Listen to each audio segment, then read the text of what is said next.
Hello children, this is Dorothy. I'm here to discuss with you about square roots of large numbers, and this section is meant for year 6 class. Okay, good. So you recall that the square of numbers is that number multiplied by itself. That is said and done. And then the number is always raised to a power of 2, just an index. Okay, good. Then over time you learn that square roots are being represented with a symbol that looks like a short V raised up and then a dash. That is called a radical. This is what I mean.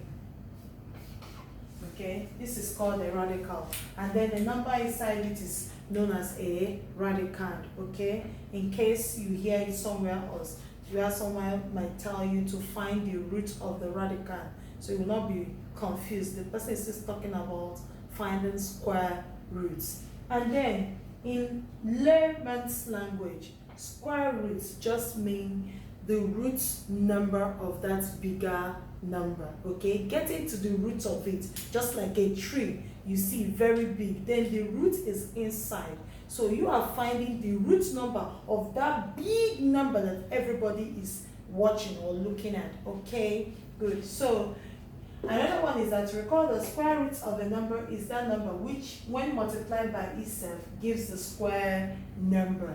So what do I mean by that? I literally mean when I multiply 3 by itself, it's going to give me 9. So the square root of 9 means that root number when it is being multiplied by itself. Okay, that is the simplest way to understand it. So follow this layout, you will never forget. You don't need to memorize anything.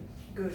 So now we have 2 examples. I'm going to work with this 100 tens and units, and then with 1,000 100 tens and units. Now look at the steps you have to follow anytime you are given the task to find a square root of a large number. Recall the square roots of numbers 1 to 9. Okay, so I'm going to list them out here for you to see. Good. Square root of 1 will give me 1, 2 will give me 4, 3 will give me 9, 4 will give me 16, 5 will give me 25, 6 will give me 36, then 7 will give us 49, 8 squared will give us 64, 9 squared will give us 81. Now consider their unit numbers. Quick. Look at it. We have 1 here, and we have the same 1 in 9. Sorry about that. I'm just trying to. We have it in 9. 1 as a unit number here, and 1 as a unit number over here. We have 4, and then we look at the number that has 4 as a unit number, and that is 8. We have 9. Which number has 9 as a unit number? That is 7. Then I have 6. Which number has 6 as a unit number? That is 6 too. Okay, now 5 is on its own. It doesn't have any number to pair with because the unit number is 5, and that is it. So this is the basic of finding square roots. Everything we are going to do here revolves around here. Step 2, you pair the dividends starting from the unit end. Let me go to the board and show you what that means. I will draw my line, vertical line, horizontal line. I'll write 784 in, and then I'm going to pair.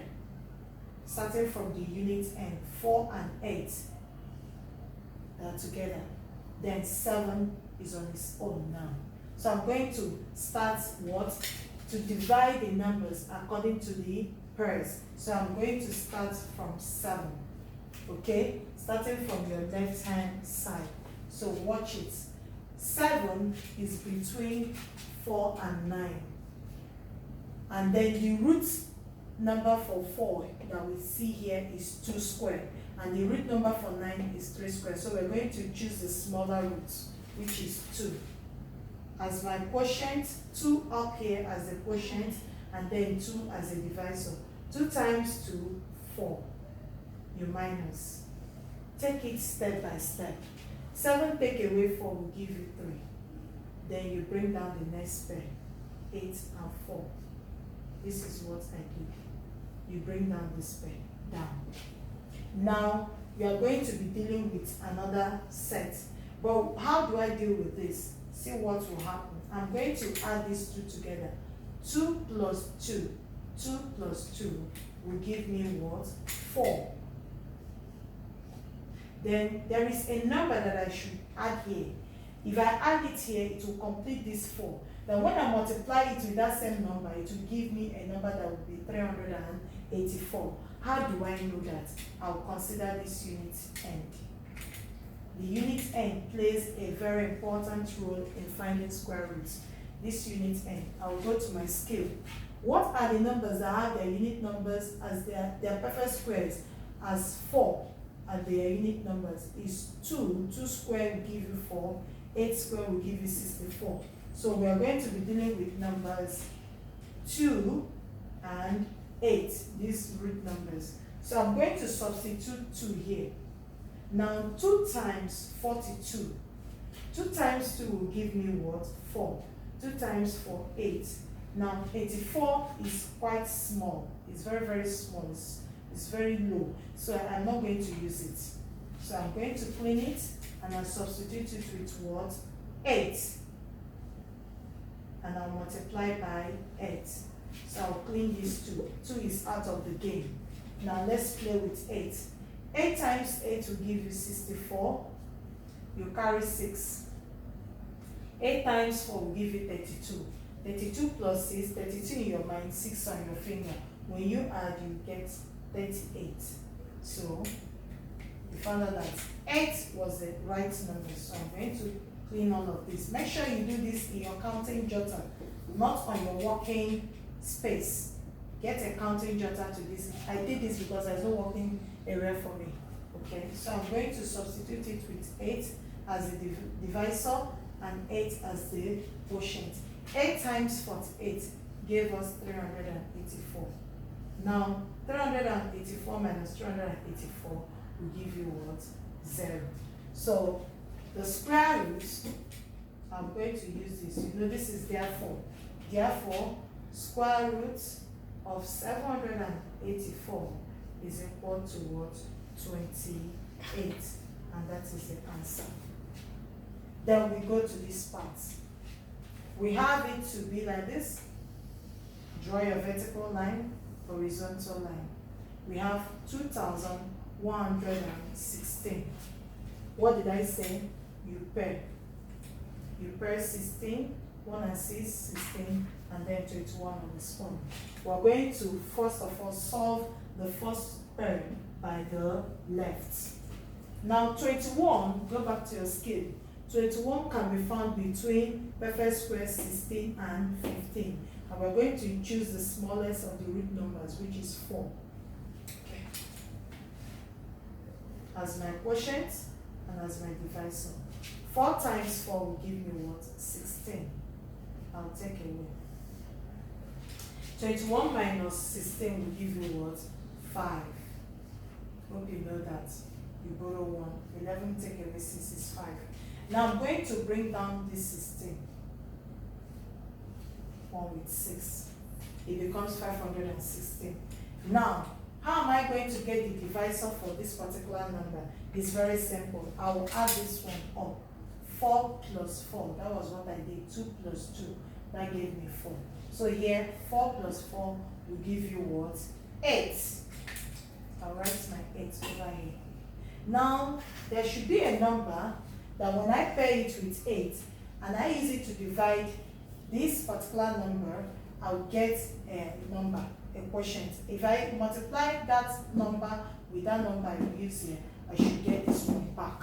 It's vice versa. So how do I do it? I'll consider the unit end. Do not forget, I circled it here.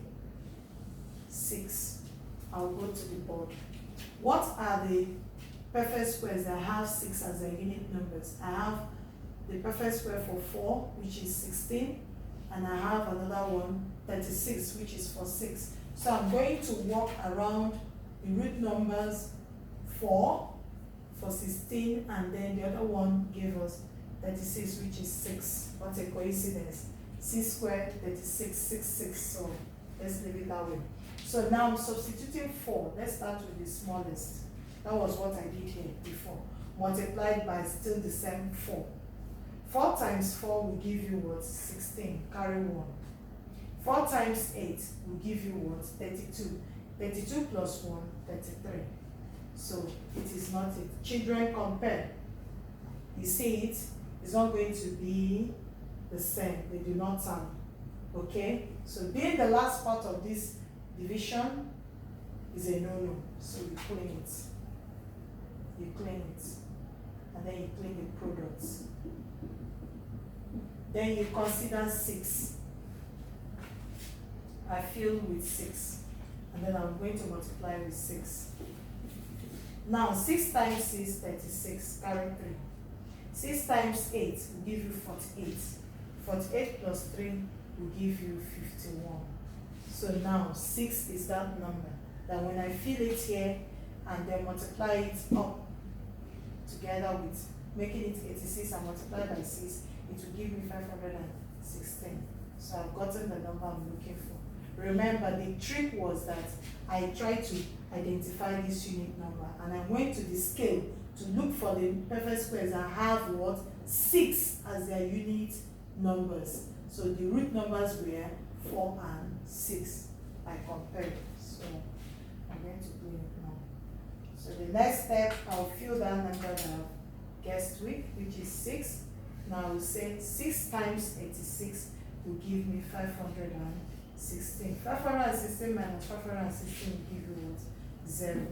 Therefore, square root of 2116 is equal to what?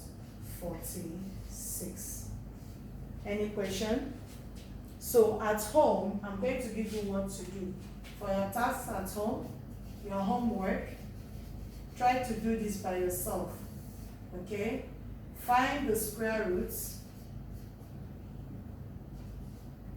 Find the square roots. Remember, this means what? Square roots. Find the square roots, or I write it out so you will know. Find the square roots of the following, of these numbers. So because I've written square root here, I'm not going to repeat it as using the radicals. So let me write the numbers. Number 1 would be, I should have my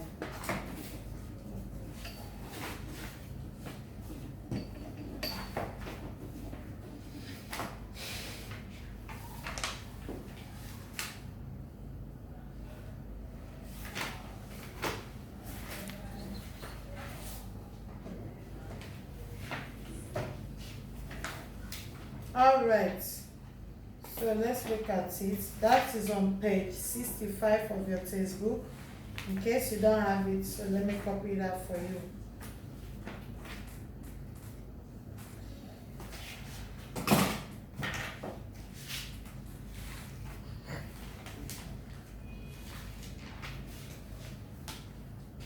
So we have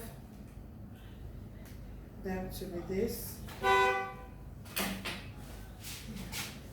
So let me make it legible, so you know. Your homework is to work on this. I'm going to quickly write them out for you to see, so you don't need to by yourself. Okay. So for your homework, we have, okay, number 1, what's the square root of this number? You can see the book I'm using is Understanding Mathematics Year 6. Okay, so I'm going to find the square root using the long division method. 1024. Number 2, find the square root of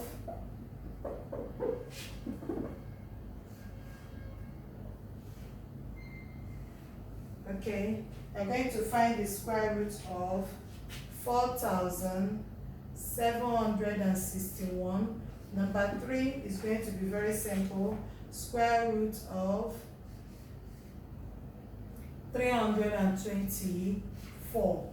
It's good that you work on these 3 numbers so you can as well tell yourself how far you've come to understand square roots of large numbers.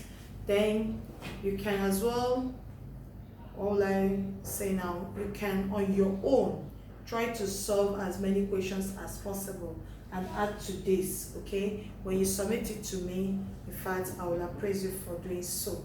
So for time's sake, I'm going to end this section now on finding the square roots of large numbers for year 6 class. So till we meet the next time, we'll be talking about cube roots, okay? Stay safe, keep staying clean. I believe that very soon we'll resume school. Bye.